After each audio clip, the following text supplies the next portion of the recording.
అండి హీరోయిన్ నయనతార కట్టుకున్న శారీ అయితే మీషోలో ఉందండి.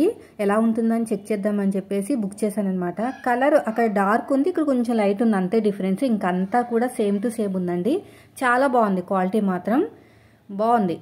మొత్తం కూడా మనకి రన్నింగ్ వచ్చేసింది అనమాట. మీకు కావాలంటే అదే బ్లౌజ్ కుట్టించుకోవచ్చు, లేదంటే గోల్డ్ కలర్ ఏ బ్లౌజ్ వేసుకున్నా కూడా చాలా బాగుంటుంది. ఇది వచ్చేసి పళ్ళు అండి. ఇదంతా కూడా శారీ అనమాట. బుటాస్ మొత్తం కూడా మనకి బ్లౌజ్కి ఇచ్చేసారు. బార్డర్ కూడా ఇచ్చారు. 1 మీటర్ కన్నా ఎక్కువే ఉంది, కొంచెం ఏ సైజు వాళ్ళకైనా ఇట్టే సరిపోతుంది. సో చూడండి, మొత్తం కూడా మనకి బుటాస్ అన్నీ కూడా మొత్తం శారీ అంతా వచ్చేసాయి. అంటే కింద మాత్రమే కాదు, ఫ్రిల్స్ కూడా చాలా బాగా వస్తున్నాయండి. మంచిగా నీట్గా కట్టుకున్నామంటే అలా నిలబడతాయి అనమాట. ఫ్రిల్స్ ఎత్తినట్టు ఏం రాకుండా చాలా చక్కగా ఉన్నాయి. ఇది వచ్చేసి మనకి పళ్ళు వైపు అంటే బ్లౌజ్ పీస్ అనమాట. చూడండి ఎంత చక్కగా ఉందో. మంచిగా ఇంకా బాగా కట్టుకుంటే ఇంకా బాగుంటుంది. సో మీకు కావాలంటే లింక్ అని కామెంట్ చేయండి. యూట్యూబ్లో చూస్తే కోడ్ ఇస్తాను, కొనుక్కోండి మీరు కూడా.